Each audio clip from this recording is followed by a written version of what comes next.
Welcome to Identity Shift. Your next real estate breakthrough lives here, and a lot of it is going to live in this individual that I'm going to introduce you to, Mr. Alex Rodriguez, and his story of him finding his own real estate breakthrough.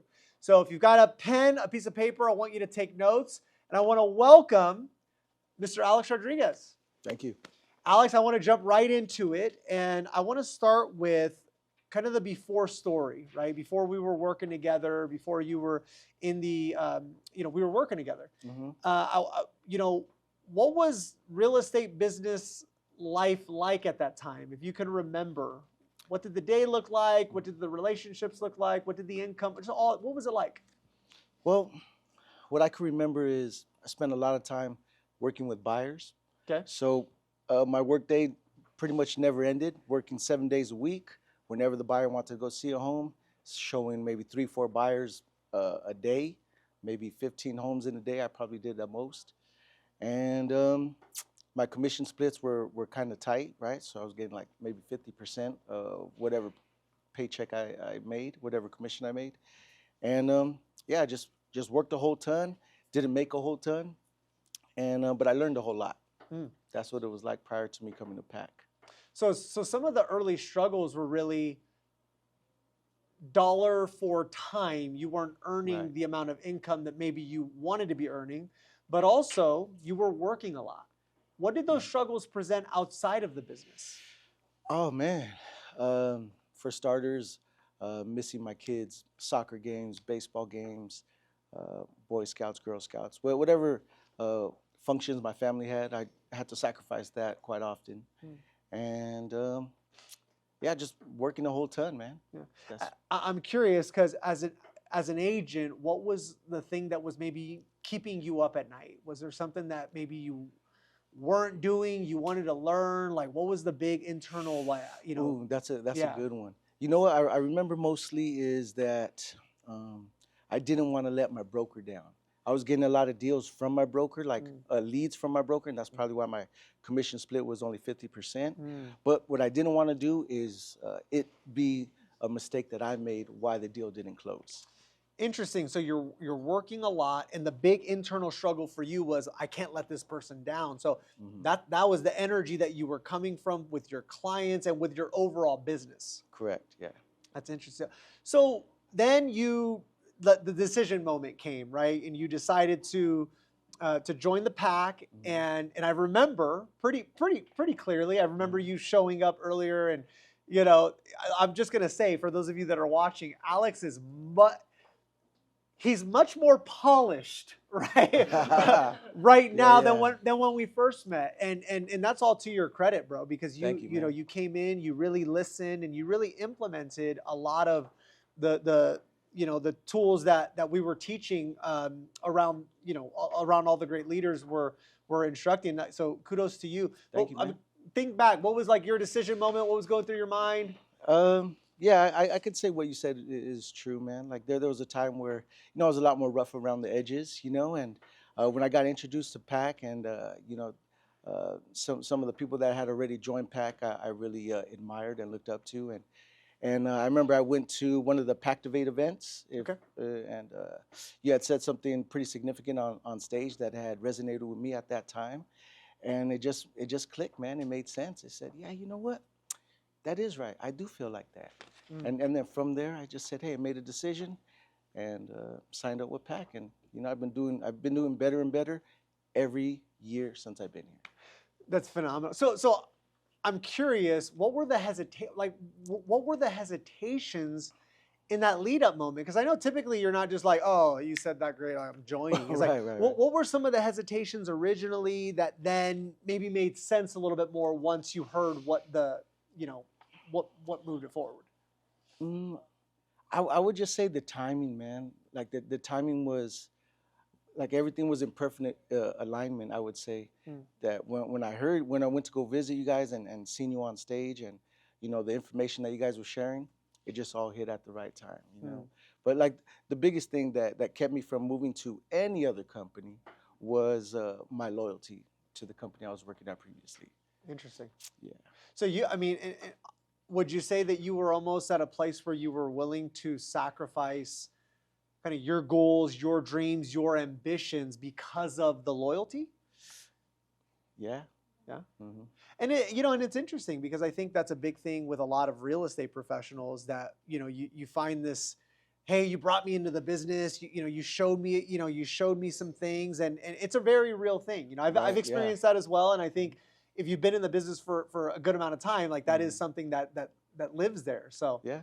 yeah. So let's now move forward. So you joined the company, Mm-hmm. early transformation. I'm talking first 30 to 90 days. Like what were some of the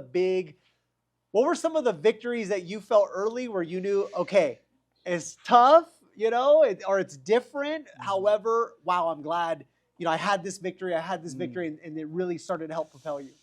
Well, I think the biggest thing was definitely the environment that helped me shift my mindset and my belief system. And I started really focusing. I came into an environment where we're focusing more on home sellers and taking listings as opposed to just working with buyers all the time, which working with buyers is great. And I'm really, really good at it. But coming to PAK and being in this environment with these individuals just showed me that uh, I could be a listing agent. That you could be a listing agent. Hmm. Was it something where you said, I'm no longer going to work with buyers? Or talk to me a little bit about like that. Like, was there something you just like, I'm not doing this anymore? I'm a listing agent. Like, talk to me a little bit about that journey there. You know what? To tell you the truth, I really wanted to be a listing agent because not because I was tired of working with buyers, but the truth is I was tired of other listing agents not accepting my offer. Mm. And so I said, I'm gonna be the listing agent. I'm not gonna accept your offer. So there's the like one of the and if you're watching, That's like the truth. if you're Yeah. watching, I really want you to write that down. One of the ways that I learned that was, and it's what you just shared in a way, the listing agent is the employer Yeah. and the buyer's agent is the employee. Mm-hmm. Did you feel a little bit of that prior to joining, where it was like you felt like that, and then was it one of the first things that you kind of really wanted to cue in on when you got here? You know, I would have to say just being in the environment, just you know, helped move me in that direction to being a listing agent. I don't know what it was specifically, but I remember feeling that way. Like, man, I'm tired of these listing agents, like not responding to me, maybe, or not having the not looking at the offer that I wrote like how I would look at it, or something to that effect. You know, Because they're looking at multiple they're looking at offers. multiple offers. You better answer my phone when I call. You don't want to answer my phone call? All right, I'm gonna be a listing agent. That's right. Hmm. That's right. Like I'm going to Yeah, determine, and the other thing is like I'm going to determine if I'm earning an income on this transaction or not, versus exactly. hoping and praying that maybe Right. I get what you're saying, that the Yeah, listing agent responds to me, or yeah. man, screw that listing agent. They didn't kind of, Yeah, did he even present my offer? did they even present it? Where's his office at? And then, well, the other side of it, for those of you that don't know the real estate game, is we still got to go answer back to our client. Hmm. Because what's the client thinking? All Yeah. of those questions, and I love this home, and this Hmm. is, because hey, writing an offer is a big deal for a Hmm. client. So I really hear what you're saying, and I think Yeah. there's a lot to be learned there. What were some of the systems and the support that you received that really encouraged you to say, I can be a listing agent, I can do this, I can find a way to now help a seller sell their home the way that I help the buyer write an offer? Good question. I would have to say, just about the whole system that PAK implements, and especially with the role play, because it gave me like a safe environment to practice the scripts as a listing agent with other agents who were also practicing the scripts with me. And so I became more confident in my dialogue with communicating with sellers, and then being in the environment where we're actually prospecting specifically sellers. So that all led up to me being a listing agent. Yeah. So role play. Role play was a big one. Yes. Well, is a big one. I still do role play. And tell me a little bit about that. Like, what are you doing in the role play? What's your mindset behind it? What are you looking at? Because, yeah, I could go role play, but I'm Mm. curious from your perspective, like, where do you feel like it really helped you improve? Where did it help me improve? Man, with all the training that I've done now with PAK and the dialogue that I've learned, I can actually hear it in like other agents as they're role playing with me. Like, hey, I remember I used to say that, and that's why I was getting the results that's why I wasn't getting the results I was looking for. Because I remember saying it like that, talking like that. And now that I comprehend it better, it hits different. So it gives me an opportunity to be in a position of leadership where I'm like, hey, you know what? This is how you're supposed to say it because it hits like this. So that's what helped me the most throughout the role play. And it still does. Because if you don't know, You don't know. you don't know. Mhm. So you're like, oh, this is the way I handle the objection. And you don't know that on the other side of it, it's like, it's a yes, you know, and maybe share it in this perspective to help the client kind of adjust their frame of thinking. Right. That's Yeah, because I think there was a time where we just think that we need the right words to say to a specific objection. Right. But really what it is, like, hey, if you're actively listening, you'll know what to say because they'll tell you exactly how to communicate with them. And, you know, and then what starts to happen is then people start to tell you yes. Yes. And it creates a whole nother beast of a situation there. Yeah, more opportunities. More opportunities, right? Love Yeah.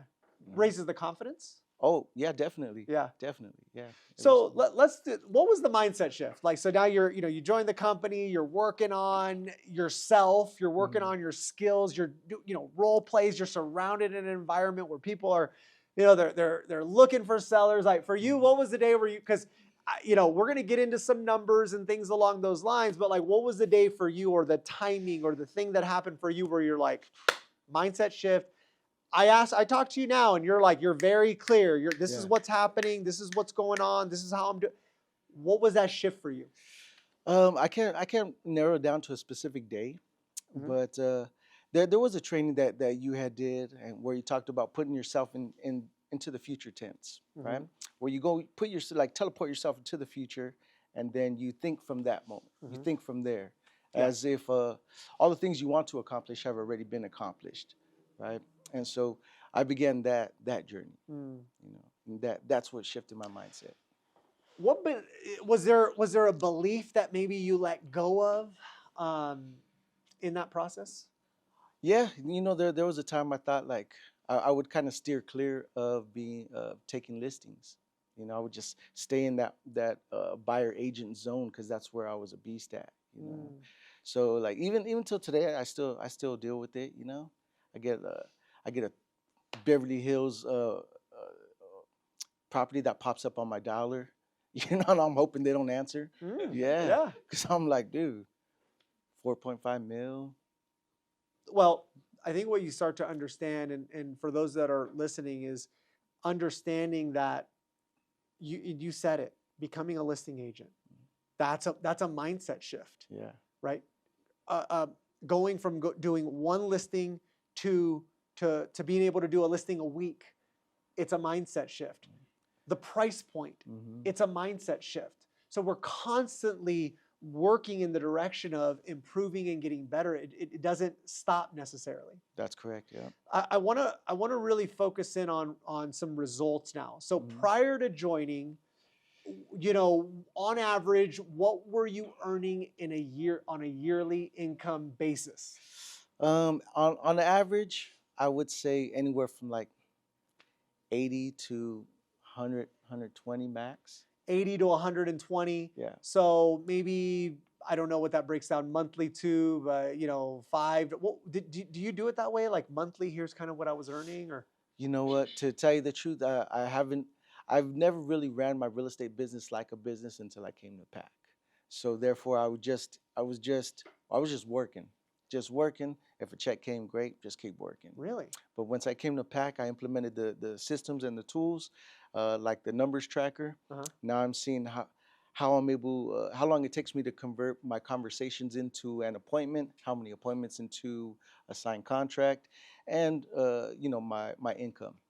Wow. So you would just work and then like, okay, a check came in. For a long time. For really? My whole career. Really?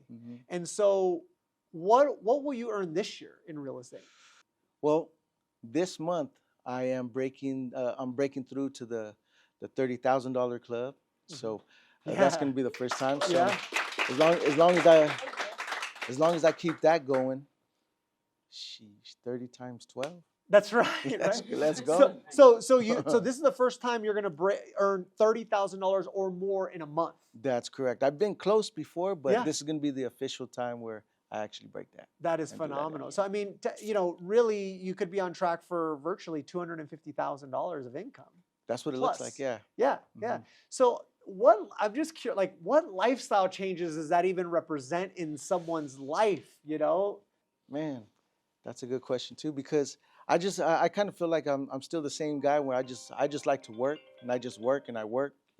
So if the check comes, that's great, but I just still continue working, and Yeah. that money is going to allow me to do a lot more what you have trained us to do and run our business like a business. So with that money, or with that income, I'm going to be able to invest back into my business and start hiring people. I love that. So are there things that you can enjoy now that you didn't used to be able to enjoy? Absolutely, yeah. Like what? More vacations. I just came back from Philadelphia, went to go see an Eagles game out there, took my whole family, so that was a beautiful thing. And I've been, since being at PAK, I've been going on vacations a little bit more often. Really? And I bought a car. And you got a car? Yeah. Well, that's awesome. I got to pull a little bit, right? Yeah. So let's just say before that, you're 80 to 120, right? Like you're traveling more now, you're earning more, so you're making more money in less time of working then. And I paid for my braces all cash. Yeah. That's phenomenal. Yeah. Yeah. Yeah. Paid for so again, so when we really start to break it down, overall it's the decisions that you've made have not just impacted yourself, but your family's getting to enjoy more travel now, right? And then your business is getting to enjoy more of your attention, where you're able to really, put the game plan together. And then not only that, but even your face is getting an uplift because you got your braces taken care of. I'm curious for you, because I have my own story, but for you, like, what does that represent to you with like being able to get your braces done and just get your your smile in a place where you're enjoyable, you're enjoying it more? Man, I don't really know, but my daughter was making fun of my smile. Yeah. So then I got braces. Yeah. But it felt good to just be able to pay for it, Yeah. They're kind of to get used to them is kind of tough, What did your daughter say? She said I got a crooked tooth. She did? Yeah. You took it personal. Well, she kept making fun of me. Yeah. It's interesting, right? Because we hear things and we notice things, and I would say, hey Rod, I never even knew you had a crooked tooth. Yeah. But one person said it, now it's in your mind, and I'm glad that you took action on that. I highly recommend individuals that have like little insecurities and just oh man, they're so subtle, right? Because it's the things that, like you said, like you shared, like you noticed it, like, man, your daughter's kind of joking around. Kids are brutally honest, so they'll tell you, they'll get to the point. But I seen you had them too, so it made me feel like, hey, it's okay, get it. It is okay. Yeah, it is okay, because when we're working on ourselves, how are you gonna knock that? Yeah. If somebody knocks the fact that, like, I'm trying to work to do better, build, work, dream, create, be a better asset to the community and to the individuals that we serve. If you knock that, then I don't appreciate you anyways, right? So I'm glad that you did it. I really am, and I truly believe that you're going to see a lot of just great success from it. So, all right, well, so lifestyle. So what? Okay, let's be real. What challenges have you had to overcome? Challenges is, I think the biggest challenge was to start running my business like a business and start working from my calendar, which I'm still working on that, to put things on my calendar and work from my calendar and follow through with all the promises that I made that I'm going to do, as far as I'm going to do this and everything's, most of my stuff is all work related, because I really want to get I really want to be the best I can be as a realtor Sure. and in this business. You know, I Sure. want to do the best that I can. Yeah. You know, so I have all these ideas of what I'm going to do and the place, you know, all the stuff that I'm going to implement. And then sometimes I don't follow through with all that stuff, you know, but it's still there and I still want to make it all happen. A great friend of mine, Alex Lair. I got my braces taken off. Yeah. Oh no, I'm sorry. I took an etiquette class recently. 10 years ago, Alex Lair said, you should really take an etiquette class and learn how to dine formally. Oh, yeah. He shared that with me, right? And I was like, oh, that's a great idea, you know? And so the other day I said, finally took my first etiquette class, and I sent him a picture and all that fun stuff. And he wrote to me, I wrote, like, you told me this 10 years ago to do this. He said something like, the world moves slow or something like that, but like the ox, like, you know, like moves slower or something crazy, right? So it's like, what he was referring to is like, it's not a matter of I got to do it right now. It's a matter of it's on my mind. I'm working towards it, and I'm building towards it. So that's a beautiful thing that you have things that you're working towards and things that you're building towards. You said treating your business like a business was a challenge. Anything that stands out to you there where now you can understand that you really do look at it from a different perspective? There's different things that you think about. Yeah, of course. Man, it's a ton of stuff, but I would think mostly that like the conversion rates, right? Like my buddy Jesse has always said, you know, to pay attention to your numbers, because if you don't know your numbers, then you don't have a business really, right? So how many hours am I investing into generating business, you know, and how long does it take me to actually make these conversions and to actually get contracts signed and to follow through and to earn an income, you know? Well, I'll tell you, like, those questions are such great questions to be asking yourself, though. Right. You're looking at someone who comes from earning $100,000, saying, I don't want to let someone down, right? To what is my conversion rate? And how can I get better? And how can I maximize the amount of time that I put into my week? And how can I get sharper with my schedule, as you mentioned? Right, yeah. Right? How can I do what my schedule says that I'm going to do in order to be able to help me flow in a more high octane type of fashion, earning $250,000 a year, traveling, implementing different iterations that are helping yourself and your family build the life of your dreams. Exactly. It's really cool. I think those are great challenges to be, you know, I'd rather be on that side than, you know what I'm saying? Yeah, I get you, when you look at it, right? I'm curious for you, Alex.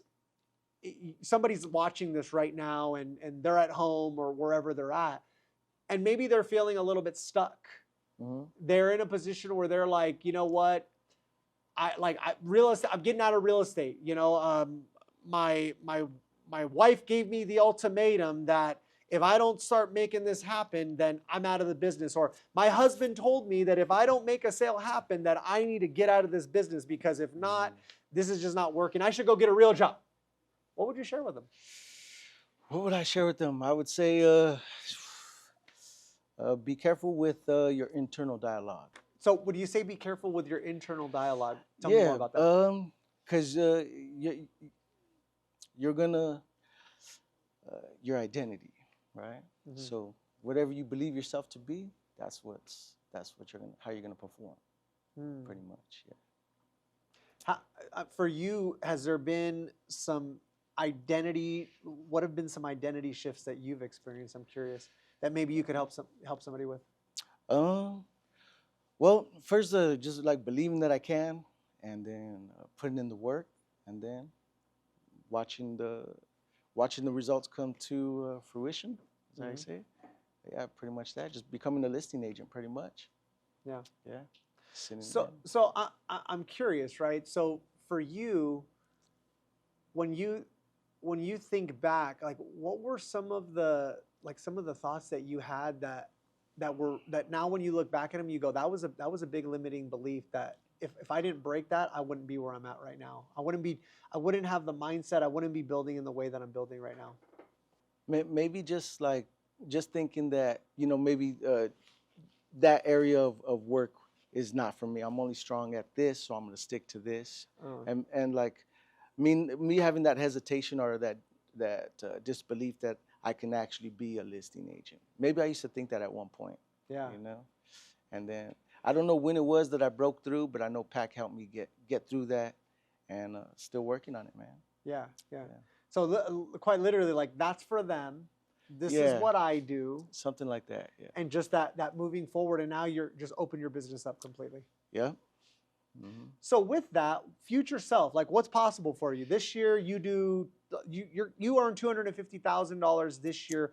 Moving forward, the future, like, what's possible for Alex and his business? Ultimately, my number one goal is close 45 transactions, make close to $500,000 in a year, hire some staff, and create a business kind of like how you and most of the leaders at PAK have it. You know, where you guys have a efficient running business, and you could go on vacation for 2 weeks and you come back to paychecks. Something like that. Well, I think that over time, that as you continue to grow and as you continue to develop, and we do things like this, right? And we put ourselves naturally in situations like, I'm going to become a listing agent. We put ourselves in situations like, really, we put ourselves out there a little bit, right? We put ourselves out there, that naturally what starts to happen is that we begin to magnetize the life of our dreams. So I'm going to tell you, your fortunes are in front of you. 500,000, it's already done. That's already done, and it's happening. You've already seen it because you just said it in your mind, which means that it's already done. It's just a matter of time before it presents itself into physical reality. And where I would be looking at is, and then what do I want it to look like here, right? And so you start to play that 5-year game, that 10-year game, that 15-year game, that 20-year game, and you start to collapse time just the same way you did. Because how long ago did you join PAK? It's a little bit over 2 years. 2 years. Yeah. Okay, that's $150,000 in 2 years of a jump. Let's go. So just so when you're really looking at this, and this is the gift. Okay, now with the gift, we have to make sure that we are protecting the gift. Okay, because the ability to be able to make more money in less time that you're learning is truly a gift. With that great responsibility, though, comes a lot of great challenges, of which you've been going through. Accept it, embrace it, move forward, and it's already done. Final thoughts for our audience. Great job, by the way. Final thoughts for anybody that's watching, listening, on belief, on skills, on the business. Any final thoughts that you would share with someone that's watching? Yeah, I would just say that, man. Just be careful what you tell yourself, and believe in yourself, and make sure you put yourself in an environment where people are doing the things that you want to accomplish. That where did I get this quote from? But it says, put yourself in an environment where your desired behavior is the norm, right? So when you see people doing all the great things you want to do, put yourself in that environment, and then act as if. Thank you so much, Mr. A-Rod. I appreciate you. Thank you, bro. That was a good one. Thank you.